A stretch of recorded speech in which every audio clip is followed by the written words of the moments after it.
할렐루야, 오늘도 좋은 날입니다. 요한계시록 1장 9절에서 20절 말씀 묵상입니다. 오늘은 영의 눈을 열어 주를 보라 라는 제목으로 말씀을 나누도록 하겠습니다. 기독교 역사 속에서 가장 잔혹했던 로마의 황제가 도미티안입니다. 그는 로마 시민과 로마 통치 아래 있던 사람들에게 자신을 신으로 부르겠습니다. 그래서 그는 사람들에게 시저는 나의 주님이십니다 라고 인사하게 했습니다. 하지만 요한계시록의 말씀을 받았던 1세기 그리스도인들은 그렇게 할 수 없었습니다. 상대방이 시저는 나의 주님입니다 라고 인사하면 그리스도인들은 아닙니다. 나의 주님은 예수 그리스도입니다 라고 대답했습니다. 이 고백으로 인해 순교의 제물로 희생을 당했습니다. 물론 그리스도인들 중에 자신의 신앙을 버리는 수많은 사람들이 있었지만 대부분의 그리스도인들은 구차하게 육신의 목숨을 구걸하지 않고 순교의 제물로 자기의 목숨을 바쳤습니다. 모든 사도들이 비참하게 순교를 당하고 이제 마지막으로 살았던 90세의 노장 요한도 잡혀서 사형 선고를 받게 됩니다. 순교 사화에 의하면 요한도 광장 한복판에서 군인들이 부글부글 끓고 있는 가마 속에 사도 요한을 던져넣고 잔혹하게 뚜껑을 닫았다라고 말합니다. 이상하게도 요한은 죽지 않았습니다. 이에 총독은 충격을 받고 그를 반모라 하는 극악무도한 죄수들이 우글거리는 섬으로 요한을 유배시켰습니다. 그 당시에 반모라는 섬에 한 번 들어가면 죽을 때까지 나올 수 없는 절망의 섬입니다. 요한은 이제 쓸쓸히 늙어 죽을 것이고 자신의 인생은 끝장났다라고 생각했을 것입니다. 그러나 이 삭막한 유배지가 마지막 시대의 길을 보여주는 요한계시록을 받게 될 줄 누가 알았겠습니까? 당신도 지금 사방이 막힌 것 같은 광야에 서 있다면 오히려 지금이 하나님의 특별한 음성을 들을 때라는 것을 기억하셔야 합니다. 10절입니다. 주의 날에 내가 성령에 감동되어 내 뒤에서 나는 나팔 소리 같은 큰 음성을 들으니, 여기서 주목해야 하는 표현이 성령에 감동되어 라는 표현입니다. 이 표현은 내가 성령 안에 있었다 또는 성령 충만한 가운데 있었다 라는 뜻입니다. 하루 종일 컴퓨터 게임을 하고 쇼핑을 하면서 또는 수다를 떨면서 혹은 TV를 보면서 흐트러진 상태에서 받은 계시가 아닙니다. 기도하고 예배하는 가운데 요한이 아주 성령 충만할 때 받은 계시라는 것입니다. 우리는 항상 하나님의 특별한 음성을 듣기 원하는데 그 음성을 들으려면 내 영혼의 상태를 항상 성령 충만하게 해야 합니다. 우리의 내면 세계는 아주 정직합니다. 쓰레기 같은 것을 보고 듣고 생각한다면 결국 쓰레기 같은 결과가 나오는 것입니다.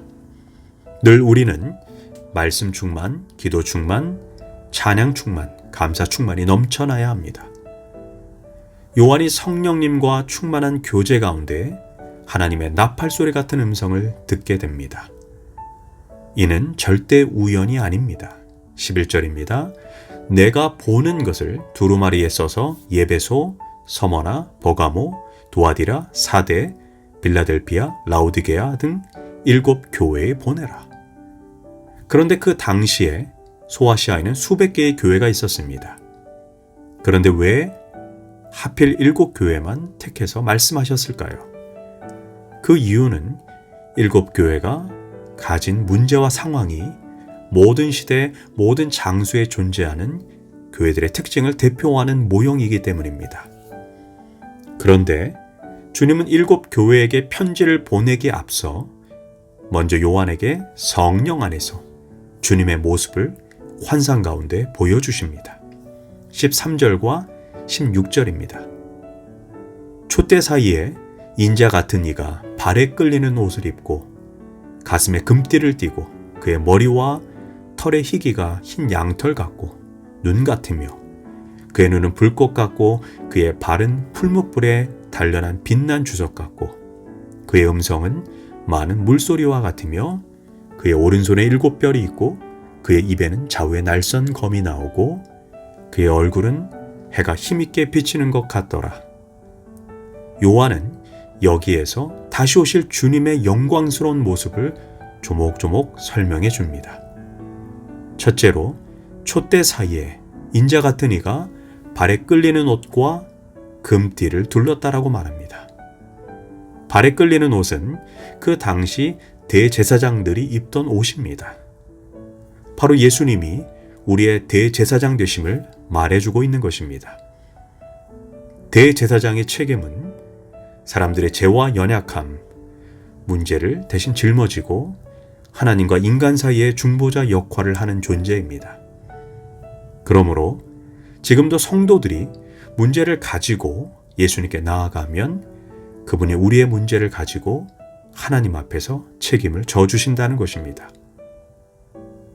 또한 가슴에는 금띠를 띠고 있다라고 말하는데 이는 왕을 상징하는 것입니다. 주님은 온 우주와 역사를 다스리는 왕으로 세상을 통치하신다는 것입니다. 고로 그 당시에 로마의 황제는 주님의 발끝도 못 미치는 하루살이 같은 왕입니다. 우리의 아버지 하나님이 온 우주를 다스리는 왕이라는 사실을 확실히 믿는다면 우리는 어떠한 상황 속에서도 기죽지 않을 것입니다. 둘째로 그의 머리가 흰 양털 같고 눈같이 희다라고 했습니다. 여기에서 희다는 것은 소극적인 의미로 주님의 순결하심을 말합니다. 그리고 적극적으로는 그분의 거룩성을 의미합니다. 하나님은 당신의 자녀들이 주님의 순결하심과 거룩하심을 본받길 원하십니다. 내가 거룩하니 너희도 거룩하라. 즉 거룩과 순결이 교회가 영적 전쟁에서 승리할 수 있는 강력한 무기입니다.